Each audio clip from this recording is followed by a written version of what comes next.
the lab, and I'll then get a little bit more into the details of it.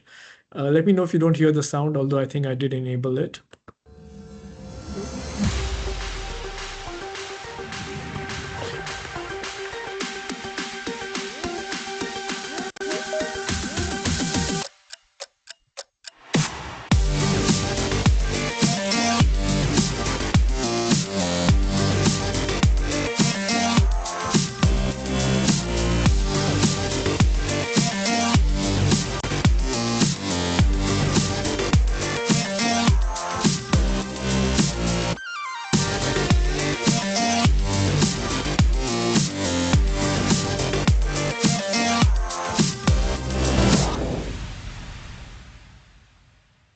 Now, you might have noticed that we sort of created 4 zones in this lab. So we had a lecturing zone, then we had a development zone, then a collaboration zone, and then a prototyping zone. Now, that's not necessarily the only way to create a lab, and because these are learning spaces, you can create them in whichever way you have, depending on the size and sort of equipment that you have. But if you have a fairly large space, if you have more devices, you can actually section them out so that there is a way to flow through that lab. But that's the only reason for showing this. We All the branding that we have here, we can make available to you, so you can then utilize that kind of branding to give a sort of vibe to the lab, because we want these places to be social spaces where students and learners feel comfortable and excited to come in, and therefore creating a certain vibe is always helpful. What we started out doing was actually running this as in-person workshops. So we started bringing in industry experts to talk about game skills, soft skills, and we also ran some hackathons, and those hackathons led to internships. But the program became very successful, and students started inviting other students from other parts of first UAE and then outside of UAE. So soon we realized that we would have to create an academic pathway which was online, self-paced, administered by students, so that they could take it at their convenience. I'm getting feedback from somebody's mic, but I think that's gone. So, so for us, the what we call HP Gaming Garage 2.0 became the way to create curriculum which would be deep enough that it would be meaningful to students, but at the same time be asynchronous, available to any student at any time.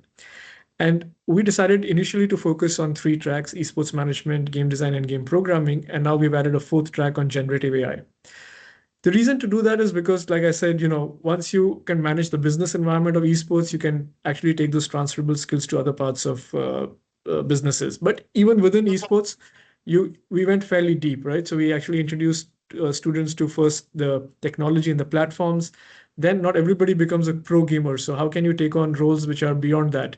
How do you become, a mentor, a coach, a manager, an investor, and what are the issues you could face around that? And then the third side of completely managing the events of esports. So how do you run tournaments? How do you market them, brand them, and budget them, and so on. Similarly, on game design, fairly deep, starting right at the history of it, going into storytelling, then UI UX side of it, playtesting side of it, prototyping, and rule engine writing, and so on. Game programming, which is probably the heart of it, right again from the production pipeline and all the way to 3D animation, artificial intelligence, and then production management of it. So this is a slightly dated deck. I think I opened the wrong deck by mistake, but what this gives you is now a way to create an infrastructure. We have 82 modules with our Gen AI course, and we also train your trainers. So if you have a lead who would be responsible for managing the studio or the center from your side, we would train them on how to manage this particular set of environment around gaming. All our professors who created the content for us are university professors who are deep experts in their subjects. I'll use just Dr. Ian as an example in the center. So Ian has taught at 4 colleges of game design, including SCAD, which is the #1 college on game design. And he is the founder of Global Game Jam and the author of 3 books on game design. So true subject matter expert who, when we asked him to create 15 modules, actually created 25 modules for us, because in his knowledge base, even that was difficult for him to contain within 25 modules. And this is by far our most popular course as well now. From a learner's point of view, this is a very easy journey. We host it on edX. We are able to land the student either on our program page or on the course page, depending on what keywords they type, or on the way that you send them, because you also have your own landing page which actually directs students onto this. And enrollment is a very simple three-step process. So usually this is the first page you would see, which is our institution page. We have this available in English as a voiceover, Spanish as a voiceover, and 10 other subtitled languages, including French, including Arabic, and so on. So Turkish. So we have a lot of languages and subtitling, and two languages in complete voiceover, which are English and Spanish. When you land on this page, you are able to get a lot of information. So, you can choose the course that you want to do. Let's say you want to do the first course, esports management. You'll see a voucher code, which makes this completely free for you as a student. You would then be able to go and learn about the syllabus and see far more details about what you're going to learn in the course, including the amount of time, the language you want to select, and your instructor's profile. So we've put a lot of pre-information because that creates stickiness, that creates the right level of expectation, and students know what they're getting into. And you can do any course in any order, right? So you don't need to do all three courses or all four courses that we have today. You can do any one course that you enjoy, or you can do each one of them in whichever sequence you want. All of them are very similar in terms of enrollment. You just need to enroll one time, and at the end of the journey, you would get a certificate which looks something like this, right? So it's edX and HP stamped. Both HP and edX have a lot of, obviously, brand recognition in the employment space. So edX, as you know, is a pedigree of Harvard and MIT. They don't take any content onto their site. They take only very high quality content. And they've gone as far as saying that they have never seen deeper content on game programming and game management as they've seen through the HP course. So the marriage of edX and HP in itself is great. And then to have, four university professors curate this for us, it's no wonder that students from 187 countries are on these courses as of today. Now, since the launch a year back, we've had a lot happening, right? And I'm just going to highlight a few things. So today, like I said, we have probably almost, I think, 190 countries now and 25,000 students on the program. Given that there are 193 recognized countries, that probably every country on the planet today is on the course, right? The Vatican City maybe doesn't have anybody, but apart from that, every city or country almost has somebody here. The top 10 enrollment countries are also spread across the globe, right? So India is number one, US number two, but then you see Singapore, France, Saudi Arabia, Mexico, Australia, UAE, UK, Nigeria. So really, it's like music, right? Music is a universal language, and I think gaming is a universal language right now. Our new course is, of course, the generative AI in game development, and that's also getting a lot of traction because it really speeds up the process of game development, and students are really wanting to learn these new skills. This is our flagship, center with you, which was opened in Moldova. Gives a lot of learning and recreational space for Ukrainian displaced students in Moldova. So great collaboration between HP, YMCA, and Chisinau municipality, and supporting students not just in Moldova but in the wider geo area, especially from a Ukraine perspective. We now have 5 labs in Indonesia which have come up. When we put up this slide, it was one, but just in the last 3 months, 5 labs have come up in Indonesia. We have a lab in Saudi Arabia, which is very interesting space to have a gaming lab. A lot of stereotypes are broken in this environment. You might be surprised to learn that today in Saudi Arabia, the number of gamers are exactly half in terms of student male versus females, right? So half the gaming population in Saudi Arabia is female, which again is a big stereotype that people would be, or is a stereotype that is broken for most people. But more interestingly, the number of game developers in Saudi Arabia, the women far outstrip the men. At least 75-80% of the game developers are women. Especially when we launched our hackathon, we realized that the top 10 teams that were in the hackathon, they were completely women dominated team. There were just 2 men in those teams. So some very interesting things come out in terms of what's happening in the game development space. Like we have a partnership with you, we have a partnership with UNDP, we have a partnership with UNHCR, now with USAID. So we have about 7, 8 intergovernmental organizations that have partnerships with us. And then there are about 8, 9 governments which have formal partnerships with us as well. We also have some hardware, which, as you know, is gaming oriented, Victus and Omen especially. Plus, we own the HyperX brand. So all of these brands now offer these courses as well alongside the brand, alongside the hardware.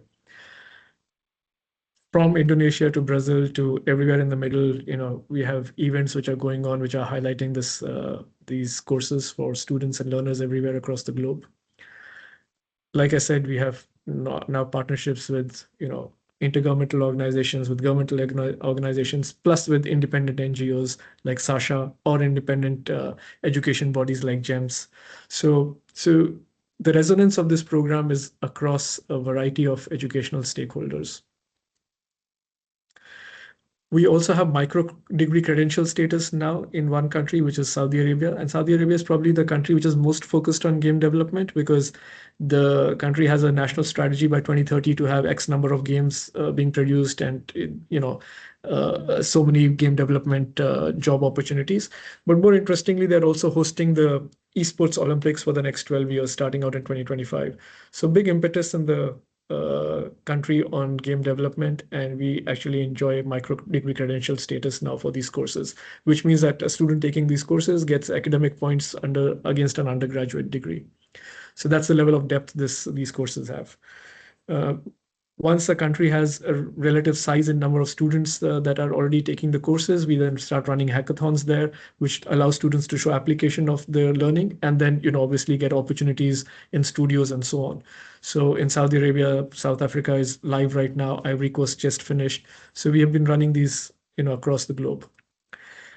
We were recently shortlisted, and I'm happy to say we actually won as well last week the award for the best CSR program for education at JES. JES is a very big edtech event in Middle East. It's like the BET, if you're familiar with BET, and it was quite a acknowledgement of the work we are doing in spreading digital equity completely free of charge. So that's it from my side. Happy to take on questions, go back to any slides that you might want to revisit, but really the floor is yours. And actually, we might want to show you a platform, and Yitka, maybe you can bring that up when the questions come up, and then we'll show you how we are actually going to bring both gaming and education together on a platform developed just for you, right? So this was all about the information, but we actually have a platform as well for you. This is the secret, the surprise that I promised already to the people before attending to the meeting. So I'm pretty sure that everybody is expecting to see this surprise on the screen now. So maybe we play that before the question so that the questions can come on both the things. So if you allow us, maybe we play this 3 minutes thing again. Some bit of it might be a repeat for you on the education side, but the rest will be a surprise. Let me just give me a moment so I include the sound into sharing.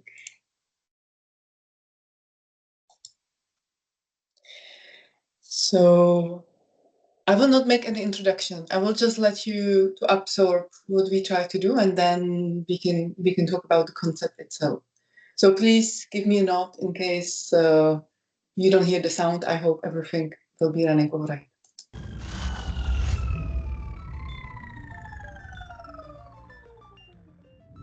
Welcome to YMCA Gaming with HP, your hub for competitive gaming and education. Let's get you started on an exciting journey. First, head to gamecentric.io/HP. Once you're on the landing page, you'll have 2 options to explore: tournaments or education. Let's begin by exploring the education platform. Here, you'll learn how HP is empowering learners with the skills they need for the future of esports and game development. HP offers a variety of key courses designed to prepare you for the gaming industry. Next, we'll look at 4 essential courses provided by HP for mastering the skills required in the esports and gaming sectors. Esports management. The what and how. Learn how to manage esports teams, organize events, and execute effective marketing strategies. Game design, a complete guide. Explore the art of designing game worlds and engaging gameplay mechanics, diving deep into the core principles of game design. Game programming, from code to creation. Master the fundamentals of coding game mechanics and building interactive experiences that bring games to life. Generative AI Mastery, revolutionizing game development. Discover how generative AI is transforming game development by enhancing narrative design and creating dynamic game elements. Now, let's meet your instructor. Each course is led by a seasoned professional in the gaming industry with a proven track record of achievements.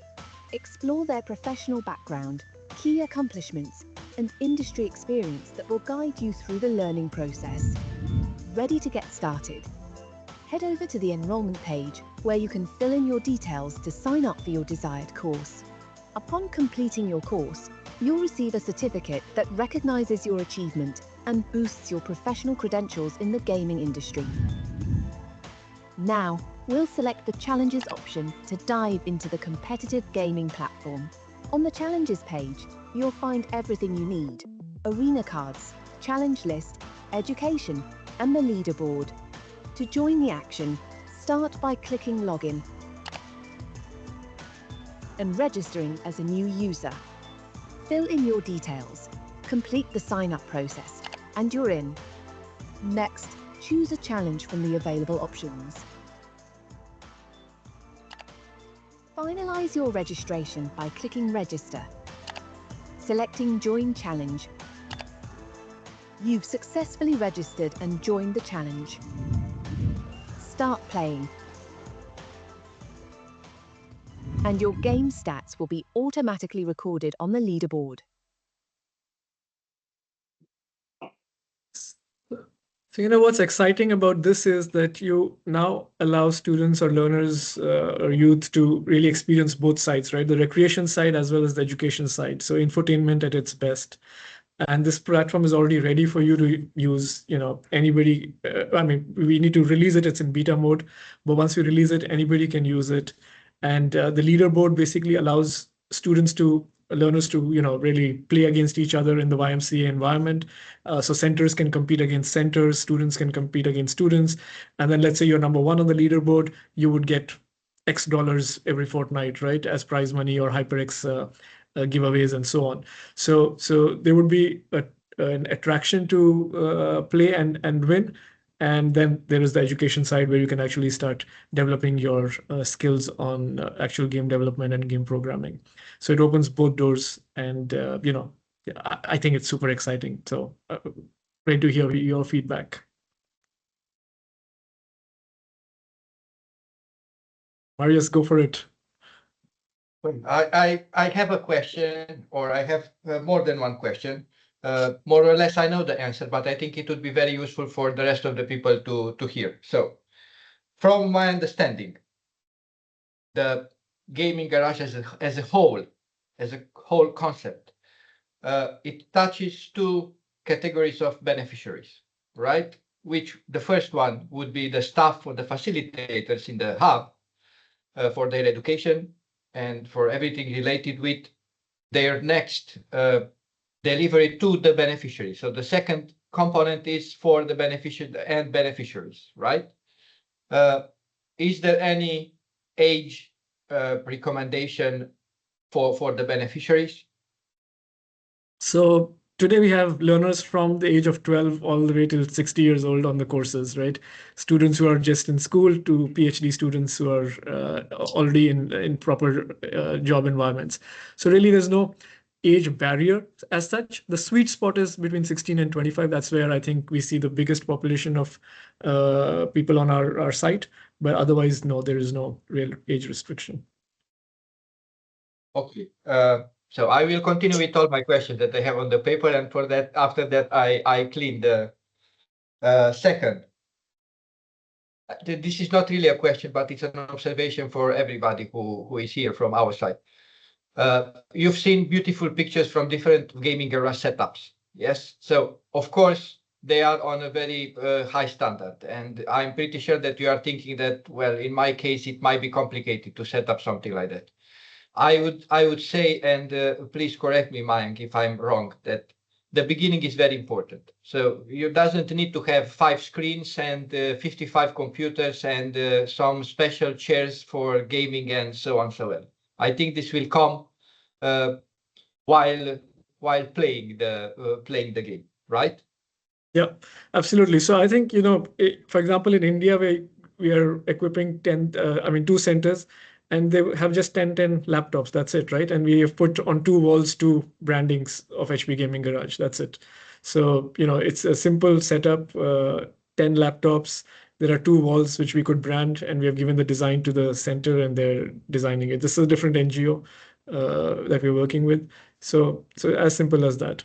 And then, the real value is in the platform we have created for you, the content we have created for you, which can be accessed through the laptops, or even when they go back home, they can access it through their mobile phones, and because it's on an app as well. So, and you're the first partner we are partnering with on this, right? Nobody else has this access to this platform yet. So YMCA and HP together would be the first partnership on this platform.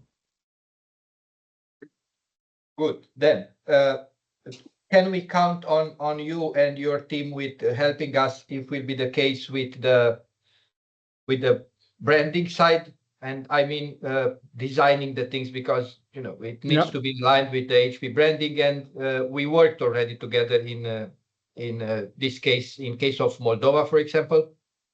So this is the question: if any of the hubs or location would need some support from your team on designing something special and to be in the line with the HP branding guideline. Yeah. Once you give us your blueprint, we can design it for you and then give you the artwork for it. So, we can design just the interior, or we can design the wall outside if you allow us to do that. If there's a door that you want branded, we actually have door branding. So we can give you all the ideas and all the artwork, and then, you can utilize it as you see fit. And two more questions, and I'm done. First, I know that some of the hubs that are here and some not here are also running already, and some other are thinking to run in the near future something that we call mobile hubs. Yes, I understand that the gaming garage setup is something physical. You need to think of something physical, but from my point of view, I think it would also work if they are going to the high schools for a workshop, also to present like that. Yes, it's. Yeah, absolutely. In fact, we are going to launch that in UAE, so you're already ahead of the game, because we're just going to launch a container which has, 6 laptops, and it'll go to schools, and students can go in and in that environment learn, play, whatever their school allows them to do.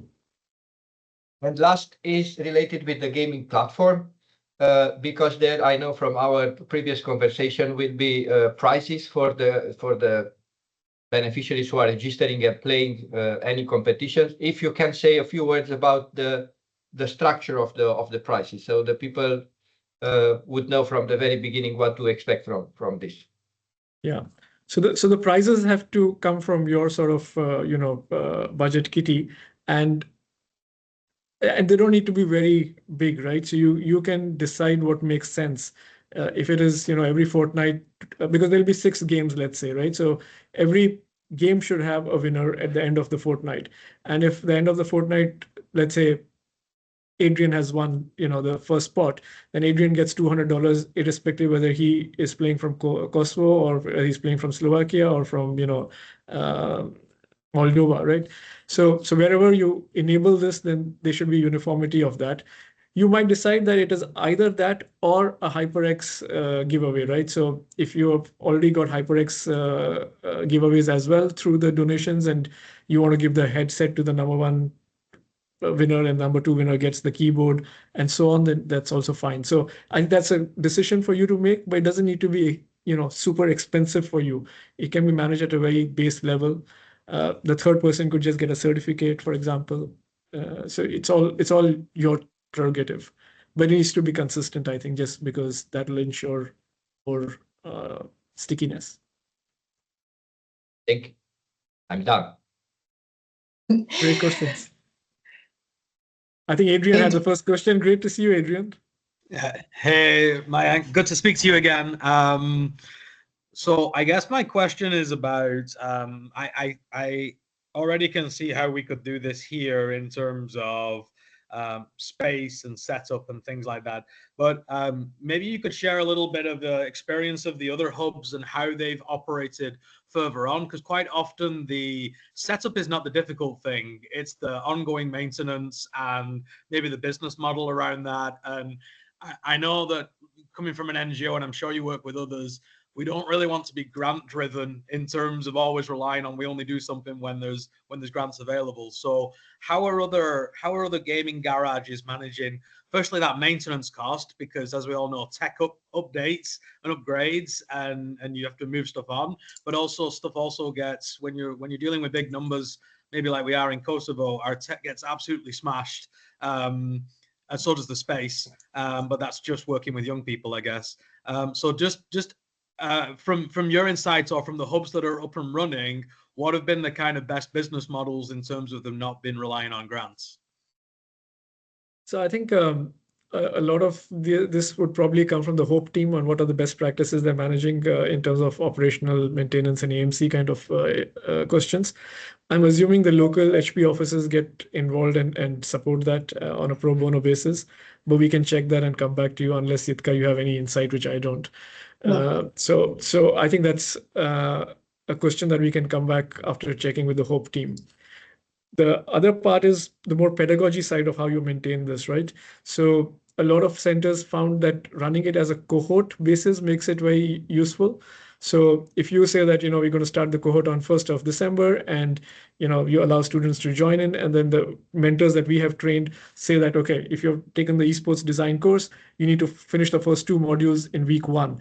And then there is, office hours or whatever you want to call it, where they come and meet with the mentor, and more than the mentor, they meet with the peers who are taking the course and, bounce off ideas or bounce off questions to each other. So that is working well for a lot of places. You just saw us, tie up with NGO called Sasha in Africa. And they seem to be doing this probably in the most effective manner because they're running 15 centers and each one has office hours and each one has a cohort angle to it. So I think that's probably from a pedagogy side, the best approach.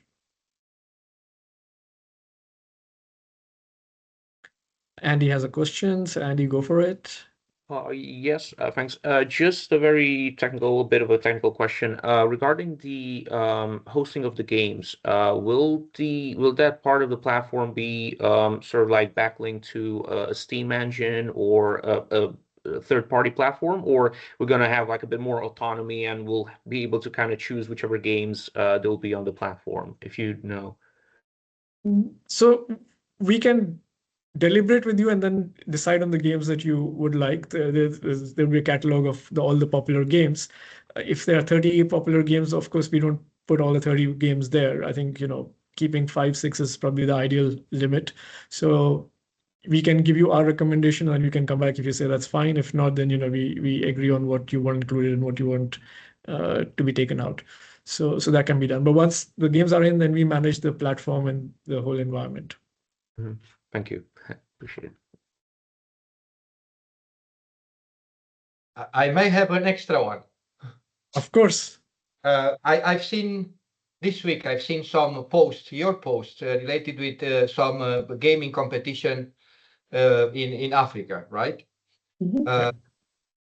And this is something that I wish for, that we will be able to do. And if you can share a few words about the experience of other networks or organizations organizing such kind of a competition. I think it would be very good for visibility, but also for the involvement of the beneficiaries in such kind of an international. So, so far what we have done is we have run location-based physical sort of hackathons where we have, we obviously appoint somebody to execute that for us, but the usual process is that as long as you've completed the course, you've crossed the first barrier of entry, so as to speak, and then you can apply for the hackathon. You have a period in which you can develop a prototype. The hackathon entity that we appoint will, manage a mentoring side of things so that people can actually come with their prototypes and, discuss with the mentors on how that's going and so on. And then there is a selection phase where we select the top 10 teams, and then the top 10 teams go in front of a jury on a pitch day and 3 get selected. Now that's been the model so far, but we're going to move this online again, in more or less. So we're going to run this virtually so that when 15, 16 centers of YMCA are participating, then everybody can participate, and we manage that online for you. So that's a model that we are going to approach in 2025, so that it's more scalable.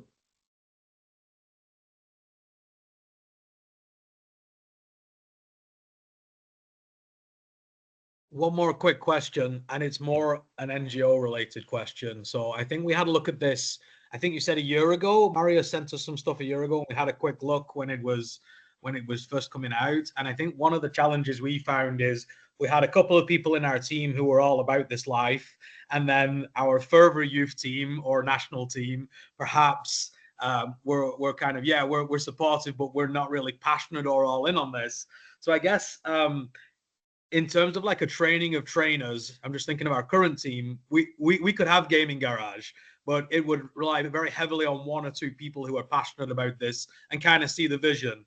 And then we've got to take perhaps a whole staff and volunteer team with us. So in terms of a training of trainers or an upskilling of staff team, is that something you guys also have available? Because I think sometimes you've just got to flick the switch on people because they don't know what they like until they like it. So yeah, you get my question there. Yeah, so we have an online training program for trainers, and we take them through a 3-hour session. We give them a manual, and we are available for other questions that they might have on a regular basis as well. So definitely that's part of the equation.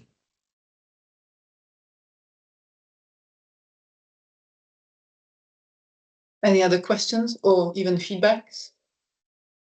I think a couple of people joined a little later. Lucia, Vlad, were you able to see everything? Do you have any questions? Vlad, we have a center in Moldova. Lucia, we are hoping to open the next one in Slovakia with you, because I had a look at your building site. It's beautiful, and it seems similar to Moldova, like a heritage building. So please, any questions? Let us know. Hello, everyone. I don't have any questions. Everything is clear. Thank you. Thank you. I may have one. I know that you are working very much with different esports federations across different countries.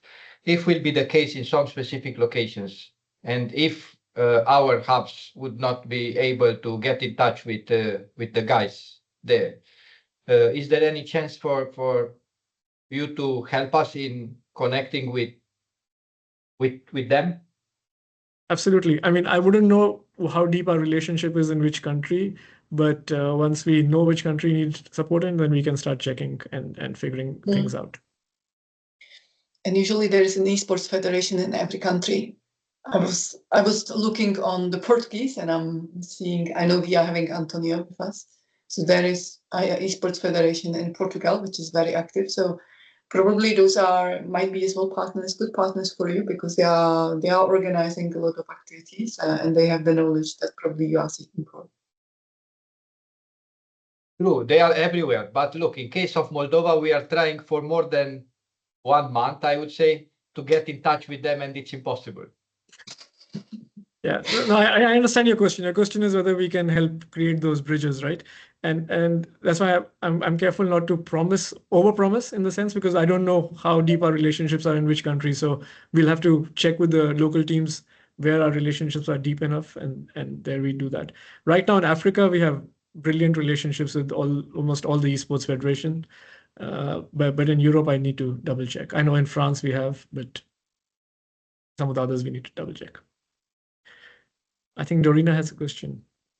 Yeah, first I just wanted to say thank you very much for the video and the work you've done that we just saw, because we forgot to congratulate you for that between YMCA. Thank you. Really nice. I look forward to have that one in our YS, so maybe we can also share. I'm just thinking we have a lot of local YMCAs. In a local Y, how to have the map in order to establish throughout the process and make sure that it's sustainable in the end. So I'm thinking maybe we should have more meeting to see of those that are already established, to see how they are operating, and the things that didn't go well on the ways, for the new ones to kind of avoid those. Because I always like the question, what it did not go right, like where was the learning? Yeah. So the next hub that opens, they try to avoid that. So I'm thinking this is a big opportunity. I think in Kosovo, we have more than half of our country's population is under 30. this means there is always whatever has to do with gaming and online things that young people are very keen. We could open this in different cities, and we have our own facilities and a lot of them in partnership with governments. So this is why I also want to hear, because you said of course, there are some Ys that have already done that, and we have to just see how we can put that into practice. But it is a big opportunity, and it's also for us. We have a saying to not miss the boat. It's important because their youth, as you said, how it is planned the gaming industry to grow. We need to be there, and we have the young people, and this is a great opportunity. So I'm just trying to learn from those who already also have established it, so we don't get the kind of the mistakes on the way, and make sure when we establish it, they're sustainable. I don't know if that makes sense. No, that's a great question, and I'm a big fan of this pre-mortem approach, as I call it, right? So instead of doing a post-mortem, you do a pre-mortem on what could potentially go wrong or what has gone wrong in other places to make sure that you don't fall into that same trap. From an ecosystem perspective, our lab and our courses are running in Moldova, so that's one place to check what could be happening. With VShaw in Scotland, you guys run a very effective esports center. We have not yet been part of it, but I'm hoping that we are soon a part of it. So we're already in conversation there. But that could be another way of looking at it from a different lens on what works well, right? Irrespective of whether it's with HP or not. And third, we can introduce you to other partners that we have, like Sasha Network or like Africa Digital Academy and so on, who have taken on our courses and run it in a very effective manner in their centers. So you could look at it from 2-3 lenses, right? And then use the amalgamated knowledge base to form your best approach. Anything to add, Marius, in that, or Yitka, anything to add? No, I think that's pretty much comprehensive answer. Maybe the one question that you will probably hear in the beginning is why gaming isn't it actually, is it the right thing to bring students into, because there is bad perception. And actually maybe that's something that you will face as a start, but as a matter of fact, there is a straightaway answer. You through the passion, you can really bring them into learning, and coding a game is as fun as playing it. And this is actually a true answer from one of the people that was one of our students, and today is a professional at research center at Mercedes-Benz. So this is something that probably you will have to unlock with the people or your parties that are part of the ecosystem locally. But it's an easy answer, to be honest. Yeah, I have just one question, and maybe this is for Mario's question, but I will ask you from my side just to understand. So we are most of here. I see most are also from Europe. So my thinking is, what is your expectation on this? How many of this gaming garage you're hoping to have, let's say by 2020, end of next year, or in the next 5 years? Do you have any plans? Just so we have an idea in European. I have this week, a European meeting with other general secretaries, and it will be something that I can just share also with there in the meeting.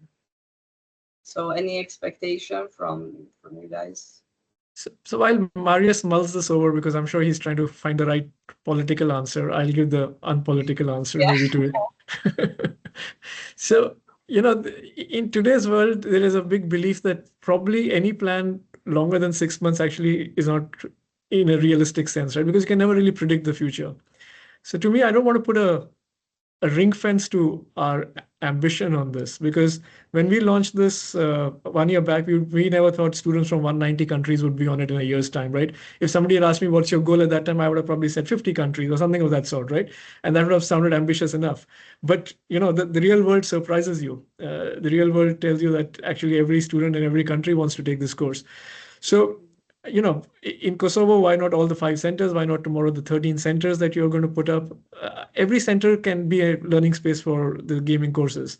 So to me, every center that you have is a potential partner on this. And that's really the answer that I think makes sense. unless Marius have a different view on this. This is not a political answer. This is the reality, and especially in case of Kosovo, I've seen the places. They are there. They are there. So the only thing that need a bit of change, maybe a bit more PR or branding related, and a training of the staff who would be able to deliver the thing. I'm looking at Antonio in Setúbal. I'm pretty sure they can do it like that. Sergio from Spain is here. I know they are working on a special space called YMCA Digital Academy.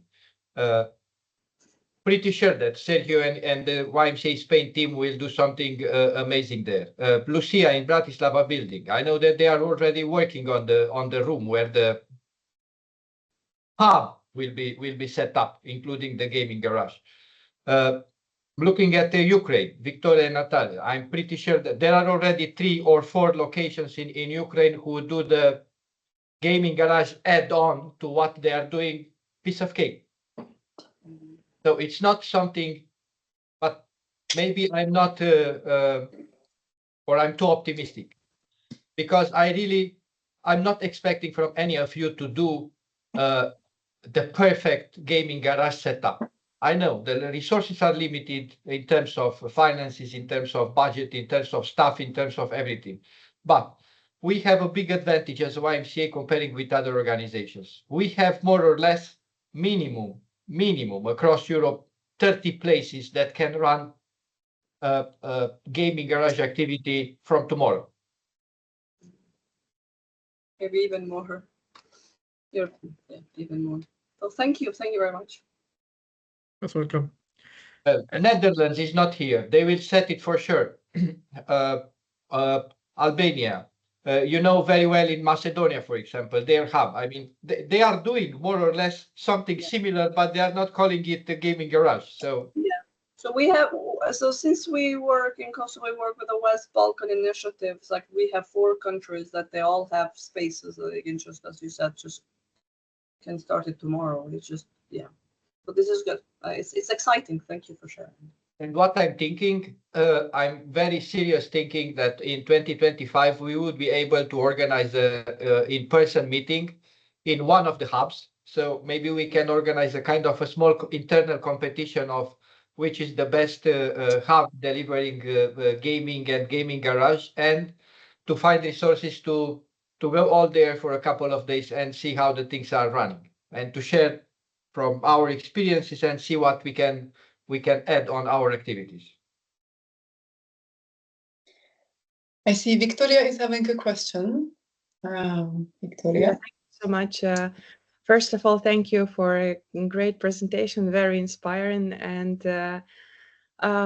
for us in Ukraine, in our context, no matter the circumstances, we are trying to provide young people with opportunities to live their normal lives. And this gaming is one of the things a lot of them are really engaged in. And I think it's, first of all, a great idea for us as hubs to exchange all the best experiences and also some failures.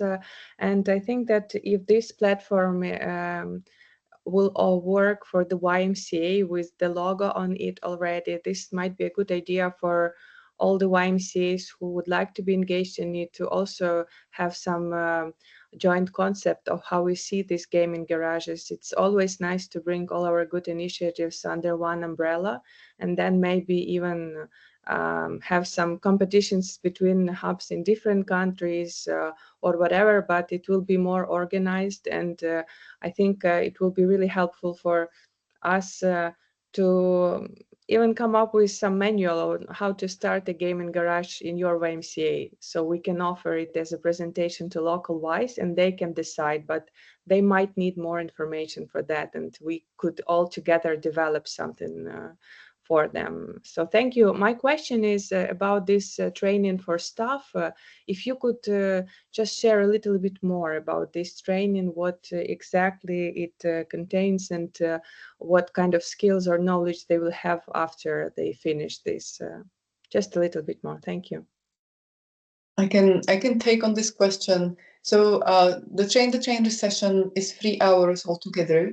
we don't expect that the people are actually having any background from gaming or esports. So first of all, we take them through what is actually gaming, what is esports, what are the big events, and how they look like.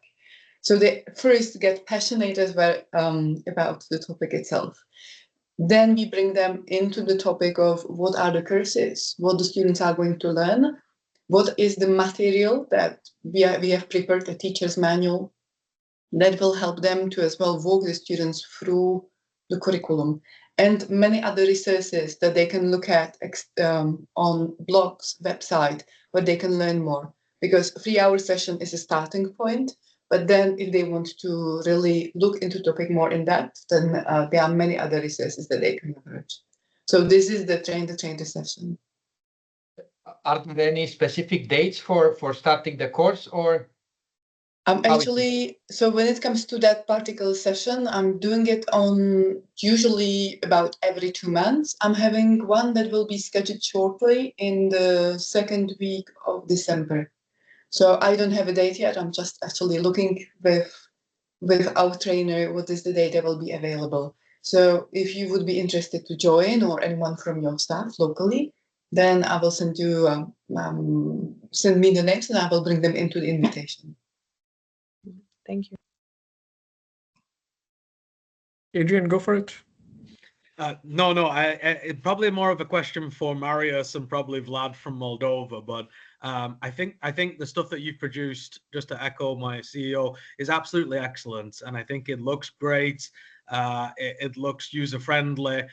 We've just come off the back, just for some context, we've just come off the back of delivering this Sango game that we've been playing with children about internet security for 300 children on 15 tablets.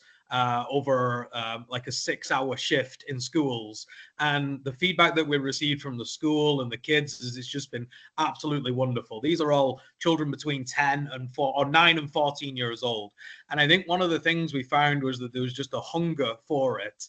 However, what we also found was, because it was so popular, that was driving more kids to want to come, and again, these things. So I guess Marius, and I guess Vlad as well for you, I'd like to know, because and it's not an answer for now, but it's something that I think is part of this conversation. We've been running our community hubs with HP courses and Essentra courses, and I know the maintenance on that, but I also know from doing the gaming with the kids, you have to be more mindful, and it's the conversations that open up while the game is loading, or when they get stuck at a certain part, or trying to explain something. I'm just wondering, what are the things we need to be conscious about? And I think we need to return to that and learn from Moldova, because I spend a lot of time on security, on formatting computers, on charging technology, and I think with something like this, and again, I look to our colleagues from HP, but there's nobody in our communities doing this. So it's a little bit about setting expectations, but also saying, well, we'll just have 10 seats and 10 laptops is not great, because there is a demand and there's a hunger from students. And if we're not careful, I think we can end up very quickly being in conversations where people want to see it bigger and wider, and I think that's fine, and we have to be real with that. But I'd also like to learn, since we have this one in Moldova, what does it look like on a week to week? Is it the same young people? I got what Mayank said earlier about having them in classes or in waves, but I'm just trying to understand from a kind of practical NGO running, as I said, our job is everything, how a gaming garage works in 2024 or 2025 on a week-to-week basis, and what are some of those unforeseen things that you never even anticipated. So Mike, I'm sure you can appreciate, since we started with HP, we must have bought about 300 mouses and earphones, because they just get trashed all the time, and you buy more expensive ones, and then you've just got this budget line where you're just like, what, this technology, we're just burning through it. No matter the quality, sometimes it's just getting burned through. So I think good to see also Dima. I think these are things that perhaps YMCA Moldova and YMCA Europe can offer us outside of this, but I just want to make sure it's tabled here, because these are the real costs from stepping into this platform. And there's a ton of NGOs that kind of packed up what they were doing because of those unforeseen costs or the bandwidth or the electricity bill or, you know, these kind of things. So I'm all in at the moment. I think our CEO's all in, but I just think it'd be to paint a picture of expectations would be wonderful before we slap that branding up. So there you go. So I think just before Dima answers, because like you said, he's probably the best guy to answer this. Your question is actually agnostic of the coursework, right? Because you could be running any courses, but your hardware is still being utilized for it, and then it is going to go through its usual fatigue and refresh and so on. So I want to make sure that these are two separate conversations, because one is a conversation on how we can support you on AMC, and there we need to get the Hope guys to answer some of those questions. Because no matter what you run on it, you're going to have the same outcome, right? So the HP Gaming Garage courses don't take too much bandwidth because they're courses. So, you're just running through the course, and you can even take them when you go back home. So I'm assuming at least half of the audience has mobile phones that they again go back home with and can continue learning from there. So there is an ability to continue the learning throughout everywhere, including the actual gaming, because some of the games might be mobile games and they can actually game back at home through the platform as well. So just so that we're clear on that. But over to Dima. So thank you very much, and I'm happy to be here with you. I was near the office doing something else, and now I'm here. So Gaming Garage is something new for us. We use this opportunity, even sometimes if something new is coming to us and we don't know, or we are not so experienced on it, we are jumping and we are trying to do something new. The idea that we used a nice space for this kind of activities, and we know that gaming is a trend. So I am born on that generation that are not playing games. Oh, just to understand my approach to it. But I understand it's a wave, it's a trend globally, and our task is to jump on it and to try to get maximum advantages of it. We know a lot of young people which are playing games in a not safe place, and doing it not organized and without good conditions. What we are doing here, so we're bringing them here to play together. So we're taking them from online, let's say, also to online, but they are in a safe place and they are playing together. We're inviting schools. We have partnership with a lot of schools, and we're inviting them to play here. And it's a good opportunity for them to do something online, but also to stay together. I will open a small secret that few young people which came to play games here, they are doing something else more additionally in the organization, volunteering. And it's good for us that we are using this opportunity to involve them. We have a lot of partnership with the schools. We are announcing them about this opportunity, and it's an open place. They are just informing us that they want to come to play, and that's all. You asked something about the bills, about the costs, Adrian? I don't know if we are making separated calculation for it. It's a part of our community center, and we don't make any divisions. But we are happy that this year we have enough funds to cover this cost, and I hope next year we will have also enough resources to do this. Great to get your insights, Dima, and always good to be able to speak to you. Yeah. Yep. I was going to add something. I think I lost my trail of thought, but yeah, no, I think what you said was very important, that it is a way to attract, youth into the centers, because the minute they hear something about gaming, they gravitate towards it. So it becomes a great way to obviously get more people in through the door. That's true. Yep. And what you haven't seen, Dima, probably because you joined late, is we have a new platform which will allow even more safety in terms of playing, because we will give them a ring-fenced environment to play in. So far, we had only given you the education side. We now have a play side as well, and a platform to do that. Yep.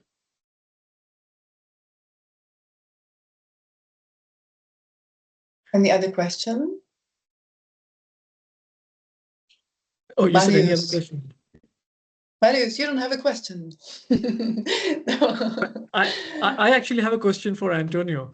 Antonio, I've heard a lot about the digital center coming up in Spain. So is that in Barcelona? And can you give us a little bit more insight into its development? Antonio is from Setúbal. Sergio is from Portugal. From Portugal, okay. So I thought there was somebody from Spain. No, not on the call. No. Okay. I am fine with the Spanish, but no, I'm not from Spain. Well, but we're doing other things in Portugal. We are about to launch HP Idea and so on. So there's a lot happening for sure. And we're looking forward to that aspect with you for sure. Okay, we are expecting Marius next month, so he can give us a push to this initiative here in Portugal also. Let us see what will have happen. Fabulous. In Spain, I can answer for Spain. I'm Yes, Sergio, and we are working on something like a digital academy, said previously by Marius. We are working what we can. What we want to do. We are talking with our young people, our workers, our teams, and our directors in several locations to know what can and we want to do. There are several opportunities with HP. We talked in Barcelona a few weeks ago, and there are lots of things we can do, and we are step by step working on it, but there's nothing solid now. Thank you, Sergio. I'm conscious that we have taken more time than I've originally planned for, so I apologize if you are late for your next meeting. But I want to thank everyone to join for the great interaction. And as a next step, Marius, maybe what I can do is I send few documents and links to you so you can circulate within this community.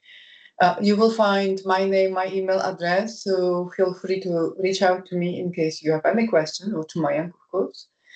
And feel free to demonstrate your interest, and we will be more than happy to help you to build the gaming garage in your center.